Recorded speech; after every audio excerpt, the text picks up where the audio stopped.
We have seen your relationship with the Pakistani military evolve a lot within a very short period of time. When you were in power, you would say that you and the military are on the same page. And then we saw that you not only accused the top brass of conspiring your ouster, but also that the military didn't give you enough room while you were governing and they were calling the shots.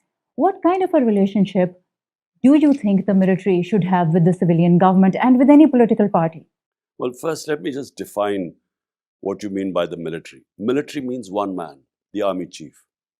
So the whole policy of military vis-a-vis their dealing with the civilian government depends on the personality of one man. So in this case, the positive side during our relationship with General Bajwa rather than the military, uh, when we were on the same page, which meant that we had the organized strength of Pakistan army to help us, and we worked together, and it was Pakistan was considered one of the success stories of the COVID-19. Now the problem was that General Bajwa favored some of the biggest crooks in this country and would not. Uh, he did not think corruption was this big a problem, and he wanted us to work with them. Work with them meant giving them immunity from the corruption cases. He had a very close relationship with Shehbaz Sharif, the current prime minister.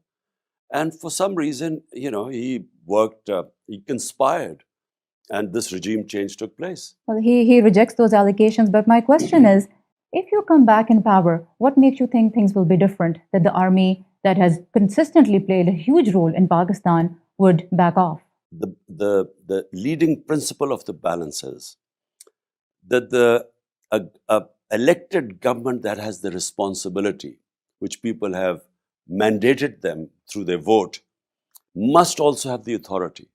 You cannot separate responsibility and authority. So if the authority lies with the army chief, responsibility lies with the prime minister, no management system works. But do you believe it could be different next time? And if you don't believe it's going to be different next time, why do you want to run for election? It can be. It can be because Pakistan is evolving all the time. And I'm sure amongst the new military leadership, there's a realization that this experiment of regime change has gone wrong.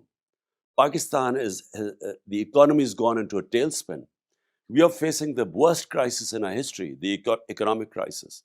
But not just that, the governance crisis. And there's no way to get out of this. The only way is that we have a paradigm shift from the way Pakistan has been run. You've been agitating for elections for almost 10 months now, but you've also said that you don't believe the next elections are going to be free and fair. Will you accept the results of the elections if your party does not win a majority? They have completely destroyed their credibility as an impartial election commission. There won't be free and fair elections, but there will be elections. But will you accept the results in case your party does not win a majority whenever the general elections happen? That's premature to say. How can I say right now the extent of rigging they'll do? There was a local government election in Sindh. All the political parties rejected the local government election. All of them. There will be rigging, but to the extent, I can't say right now. Let's talk foreign policy. Do you believe that the Afghan Taliban government is friendly to Pakistan? Well, firstly, whatever government is in Afghanistan, Pakistan must have good relationship with them. I tried my best with the Ghani government because our interest is that having a good relationship with the government in Kabul means that we have a 2,500 kilometer border with them.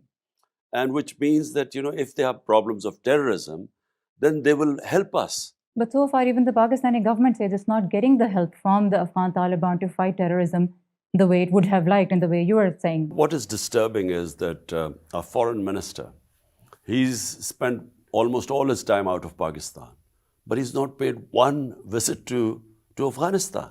I'm not saying it's going to be easy, but do we want a repeat of what happened to Pakistan from 2005 onwards to 2015, where Pakistan was going under, suffering from terrorism all along the Afghan border? So I think we are not in a position to have another war on terror. And the only way is to somehow get Kabul to work with us so that we can jointly deal with this issue. One of the reasons that terrorism has spiked in Pakistan now is because, according to NACTA, the National Counterterrorism Authority, the time that was taken for negotiations with TTP was used by that group to reorganize. And those talks started when you were in power. Do you stand by your decision to greenlight those talks? Well, firstly, what were the choices Pakistani government faced once the Taliban took over and they decided that TTP, and we're talking about 30 to 40,000 people, their families included, once they decided to send them back to Pakistan. Now, what choices was Pakistan confronted with? Should we have just lined them up and shot them? Or should we have tried to work with them to resettle them and, and, and bearing in mind that it was not going to be an easy process? And the idea was that the resettlement had to be done with the concurrence of the politicians all along the border, the FATA region, and along with the security forces, plus the Taliban, the TTP. But that never happened because our government left. And once our government was removed, the new government took its eye off the ball. Meanwhile, this threat grew, and it's possible that they regrouped. But then, where were the Pakistani security forces? Where were intelligence agencies? Could they not see them grouping? So the problem is, how could we be held responsible for their negligence? Throughout last year, at pretty much every rally, your narrative was that the US conspired with your political opponents to remove you from office. If you come back into power again, what kind of challenges do you see in repairing your relationship with Washington? Well, firstly, international relationships should not be based on personal egos. They should be based on the interest of the people of your country. So the people of Pakistan, their interest is that we have good relationship with the US being a superpower. And our biggest trading partner. I mean, Pakistan exports more to the US than any other country.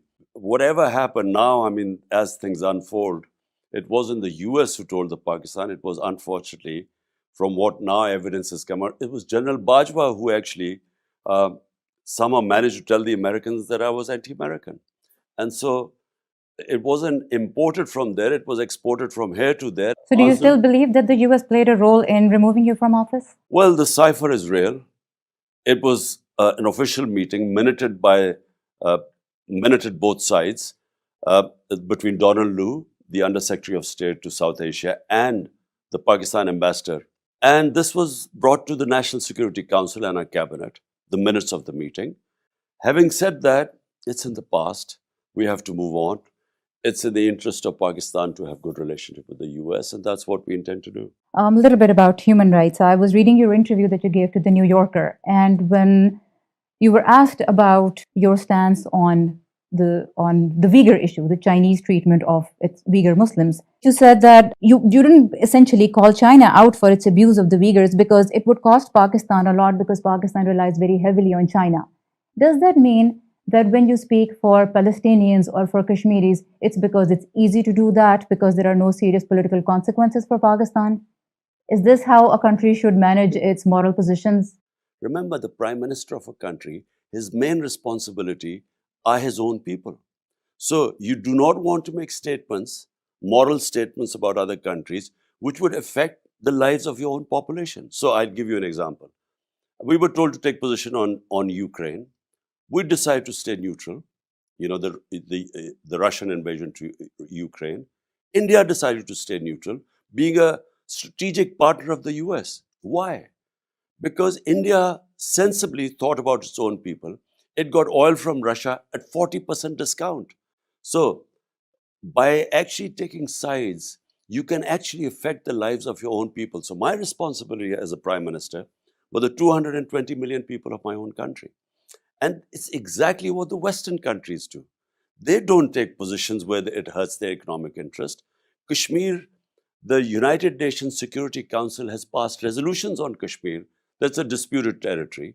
India took over Kashmir unilaterally. No response from the Western countries. because India is a strategic partner. So, countries like us who have large populations that are hovering around the poverty line, we at least do not have the luxury of making moral statements.